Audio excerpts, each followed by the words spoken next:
Hey guys, welcome to Cowbell Farm.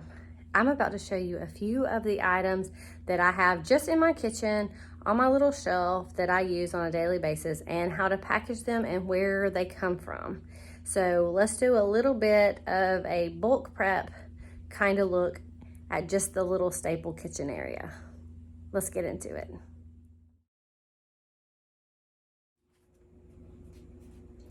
Hey, good morning guys, it's Jack here with Cowbell Farms, and I just want to talk a little bit about some of the items that I have been buying over the years. Some I liked when I changed them, but I just want to talk about a few items that actually will help you in the long run when you're doing some food storage or putting away things.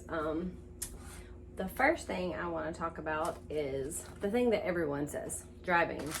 Well, it's so good to get dry beans because the amount of beans in here, I think, is astronomical compared to a can of beans that you're going to pay $1.89 for. And you can actually can these if you want and go ahead and put them in pint jars or quart jars or whatever and make you some good seasoned beans already. You can do that, but these Pampa beans. These are not organic. I just picked these up the other day from Big Lots because they were 99 cents for this pound of beans. And that says a lot in the amount of food you can get for a very small price. Another thing that I like to keep at all times is I buy in bulk from Azure Standard, and it's popcorn, and I'll buy a 50-pound bag of popcorn, which is fairly cheap for that much. And the reason why I use popcorn is because you can pop it, but you can also grind it if you want to make a cornmeal. You can still grind it down and have popcorn on hand, and it will last a really long time. I don't know how long. There's some that I'm just trying, and so I may have had some for 2 or 3 years, 4 years, even 6 years, and I pop them periodically, and I really can't tell that there's a difference at all. But if you're gonna get the popcorn, you're gonna want a way to cook it, and we are not using microwaves, okay, people? Stop microwaving popcorn. That's just cancer heaven with all those chemicals and all the stuff. But you can buy you a nice little whirly pop, and you can use this to make your popcorn. And I guarantee you, it tastes a million times better because that's the way that I make it here when I do. Another thing that I have just recently started buying, so I'm not affiliated with these people, it's just from Sprouts, but I have not had a problem with this. And if anybody else knows, it says made from 100% organic apples, organic apple cider vinegar, and it is from Sprouts. And you can get this half gallon for, I think, $8 instead of buying smaller ones. But it is very, like, you can tell that it is raw because it has all the chunk in it, and it's organic and non-GMO, which, you know, a lot of times these little non-GMO labels, I'm like, really? Like, that's not a GMO food anyways, but it's a selling point. So with this apple cider vinegar, I make fire cider, and this fire cider has, you know, lemons and onions and cayenne pepper and turmeric, and that's what the chunky stuff is turmeric, and all of this in it. And I have a recipe. I actually have a video that I'll try to link somewhere here for the recipe for a gallon. I did 2 gallons at that time, but I do sell this a lot in the fall, winter, and we stock our chiropractor's office and things like that. My friend has a chiropractor's office, and I stock his. He buys it from me, and we stock it up there for the wellness center. So fire cider is something that you should look into making if you don't already make it. At least if you don't want to make it, think of purchasing it. You can buy it. I can ship this because it is non-refrigerated. It is shelf stable. So you can check out that by emailing me if you're interested in some fire cider this fall. I won't have any ready until at least September, going into October, probably mid-September, because it has to, once I make it, I let it sit for 6 weeks or so. The bulk flour that I buy, or I say flour, is wheat berries. And I get these from Azure Standards, and they're the hard white wheat berries, and I do have to refill my jars. Hard white wheat is good for bread making and things like that. Soft white is really good for biscuits and pastries and stuff like that. But the soft white, from what I understand, it doesn't last quite as long. It probably lasts a really long time. I don't know who decides what lasts the longest, but stored properly, these wheat berries will last indefinitely. For pasta, I have durum wheat, which is the semolina flour, and we grind this down and make pasta out of this so that we have a healthy pasta that we eat immediately. I do not dry it or put it away. I just make it for then. And also with my bread baking, I like to mix, because I have it available right now, organic unbleached all-purpose flour with my fresh milled, just to give it a little more airy, fluffy feeling to it. And for my all-purpose flour, I use this Arrowhead organic all-purpose flour. You can get it at Walmart. It is like $7 a package, but still, for organic, that's better. And then I just refill this container on my shelf here with that. This is basmati rice. I have a lot of white rice that I had stored up over the years before I learned really like all the differences in the rices. So I have enriched rice, but I try to avoid that now when I'm purchasing and just getting the best quality rice that I can. And I like jasmine rice and this basmati, whatever you want to call it, rice is actually my favorites. And so that's what I tend to gravitate toward now. And this is just an organic bread flour, and I think that is maybe King Arthur or something like that. But I don't even use it. I'm not even buying it anymore. That's just some I had left over from making bread when I learned a new recipe a while back, and it said to use bread flour, and it's just pointless to me to have 5 different flours in mine. I have convinced myself that I needed all of these things, and then I was like, no, I can just do it. You can do it all with all-purpose flour. You can do it all with home milled flour. You don't have to have all the fancy flours. I've found that you just have to make it work for you. And then I have some dehydrated vegetables. These were just organic frozen mixed vegetables. And you just dehydrate them from the freezer, pour them straight onto your dehydrator trays. You can even layer them up pretty heavy, I do, and then dehydrate those up, and they will last a long time on the shelf, a really long time. These are the pepper flakes from my garden, from the cayenne peppers and stuff, and this is something that I use with my fire cider. And these were 2 years ago, and these were Inferno year. Like, these things were so hot that it was ridiculous. Like one flake of this will take a whole slice of pizza to another level. My husband we had pizza one night, and he was sprinkling this on there, and I said, you better be careful, because that's the Cowbell Farm pepper right there. And he's like, that's okay, I didn't put that much on there. And he had to stop eating his pizza because it was so hot. So germs will die with this stuff, and maybe you, if you're not careful.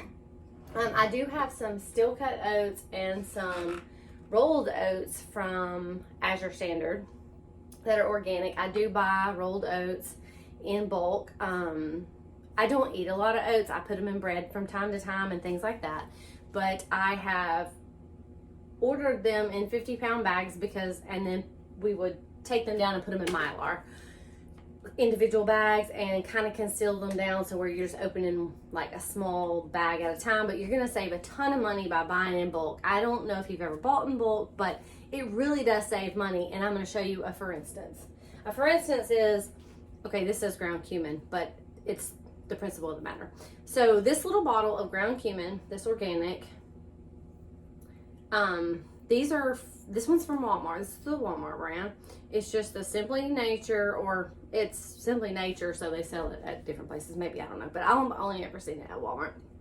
But this is like $4.97, $5 for this 1.5 ounce bottle of cumin.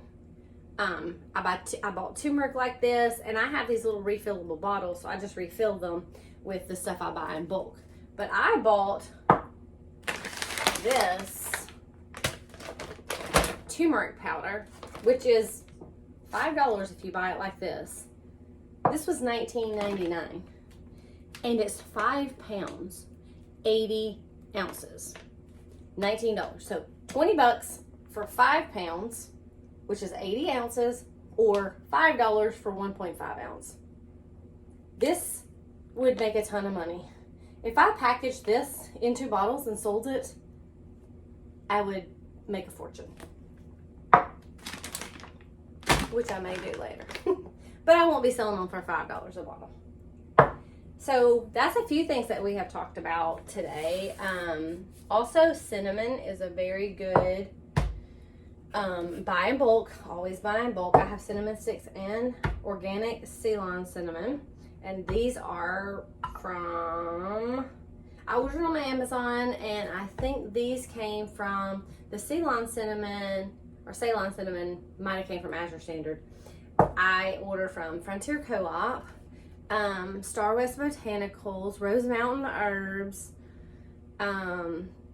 I have one that I tried this time. I've never tried it before, but when it says Wild Harvest, I'm more prone to do that because it's probably not sprayed. Even though this does not say organic, it just says wild harvested.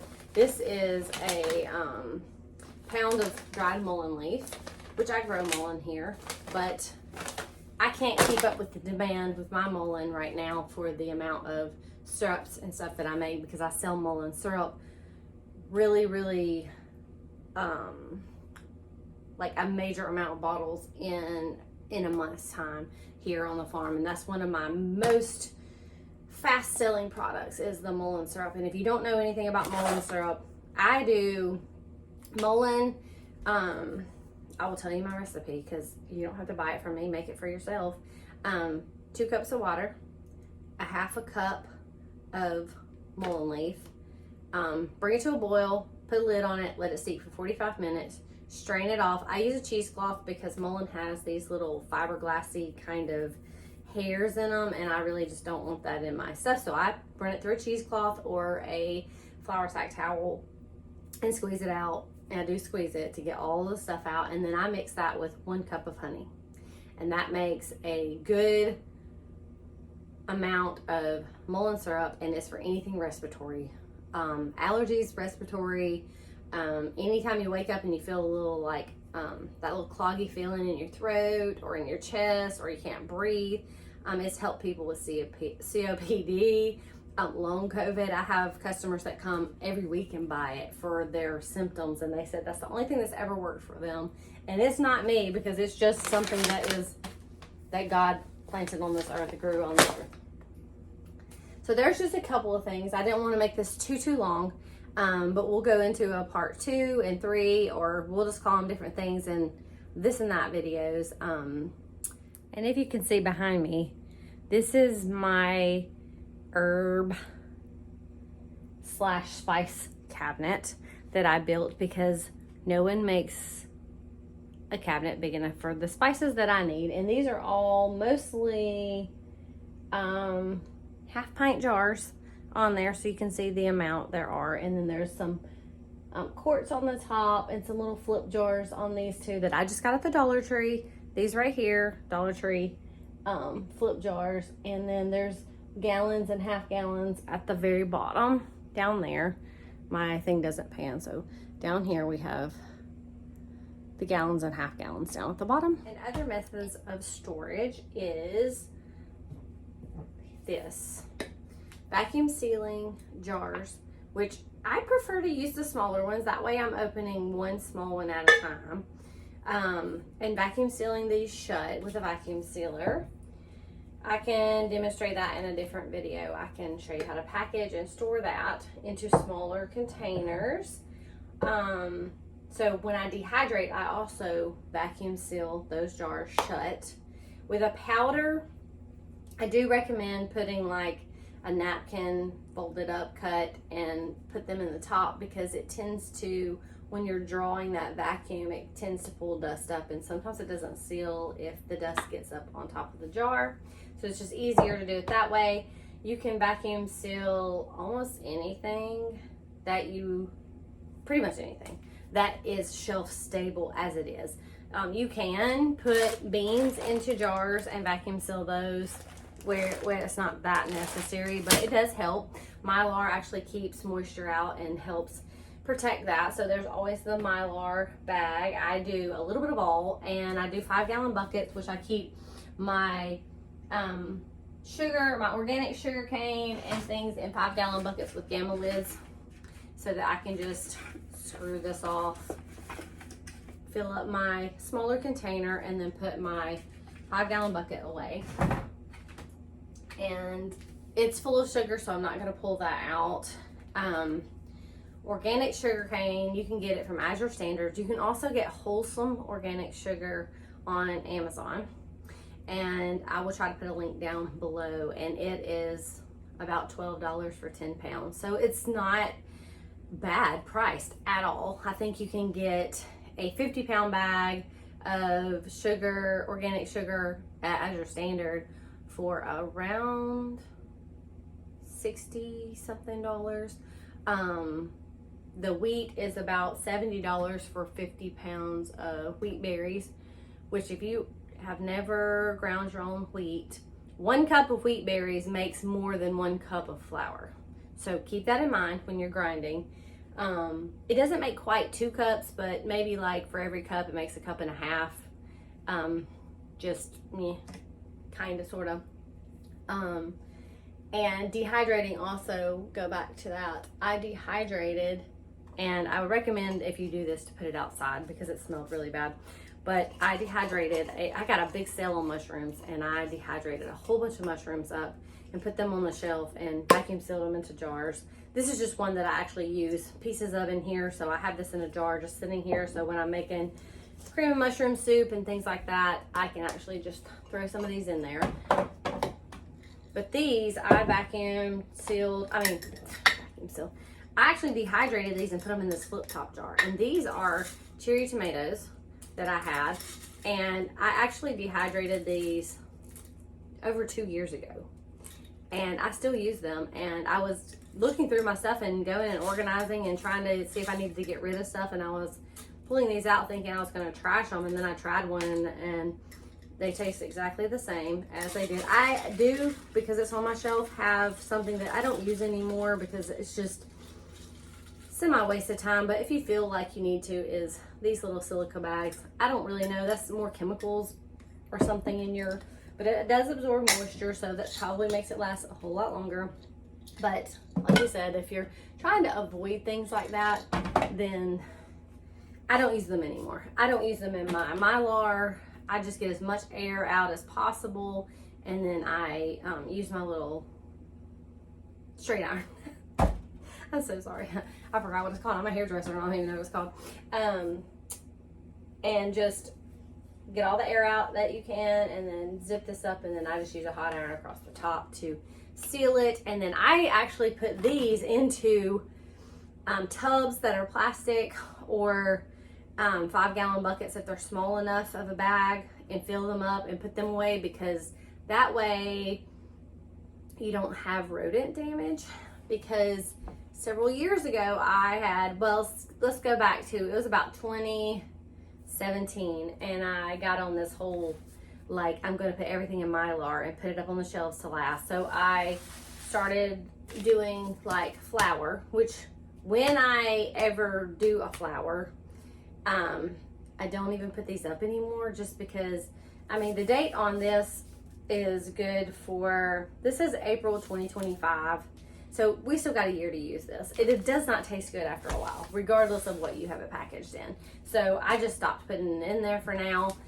Some people keep them in the freezer, but we had some mice get in our pantry, or in the back of my closet where I have a pantry, and we didn't know they had gotten in there. And like a mouse, they don't necessarily like it, so they're gonna chew a hole in every one of them. Like, I had pasta bags, I had everything, and they just went and chewed holes in everything that I had. And that was devastating because I had to throw all of that food away that I had stored up. And it was hundreds of dollars worth of food that was damaged by rodents, by just being in something that they could easily chew through. And if you live out in the country on a homestead, we live on 10 acres and we have a lot of woods and we have a lot of pastures, and we absolutely have mice and these like rats that are the size of a squirrel, bigger than a squirrel, sometimes gopher rats. And they tend to, the big ones don't really get in the house because they can't really find a hole big enough, but the little ones do get in here. And usually if you find one little mouse, you've probably got 5 or 6. Like by the time you see one, there's more than one. And ideally you would put this into something that they have a harder time getting into, which if that's like I have a lot of those little totes that you get at Walmart, like the little click top totes. And I'll just package these and then stack them in the totes, and then stack the totes into a corner so that I know what's in them all. I will take you upstairs when no one's here on another video and show you the stuff I have upstairs that are all in totes. And that's just things I've collected over the years. I don't throw anything away. I have extra socks and gloves and hats that I just picked up at the Dollar Tree when they have those really soft knitty things, and threw them in there just in case of emergencies, if someone needs help, if you know things get really bad. Like they're bad now, but if they get really bad, which is probably going to happen in the near future, you have stocked up stuff for bartering. I have lighters and candles and matches and flashlights and extra batteries and all types of stuff, and I have them labeled into, I have girly products where if there's someone who needs female things, I have one that has like miscellaneous stuff in it, which is like clothespins and clips and all types of different stuff like that. So we will go check that out in another video, but I don't want to make this one too long because I know the longer they get, the harder it is for attention spans.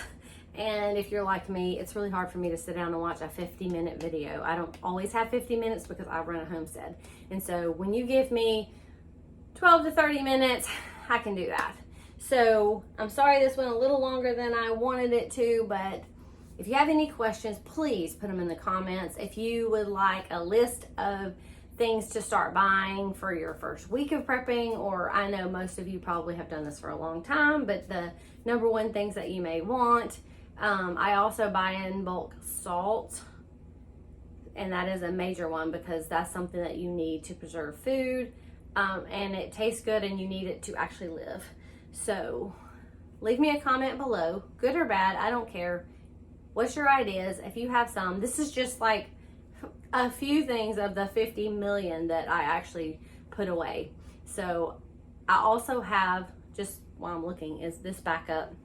This is my wood stove that I have in case there's ever a problem. I have gas, but in case there's something where I cannot get access to gas or electricity, I have a backup cooking. And this is actually good heat for the winter also. But it is a 1920 wood stove that is completely cast iron that I got a great deal on from someone who obviously did not know what they had when they sold it to me for $320.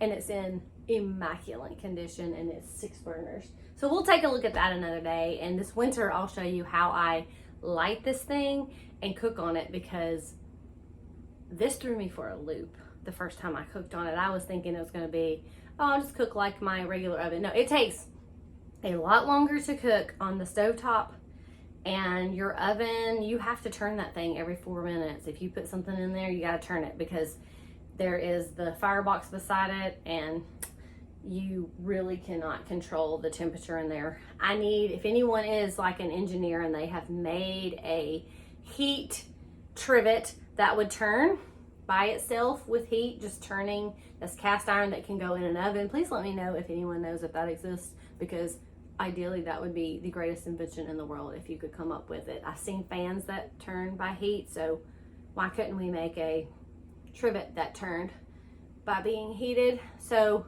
if any of y'all invent that, please let me know. I will buy it. And thank you for hanging out with me today. I thank you that you put up with my random chaos. And I thank you that you're just a blessing to be here. I'll see you next time.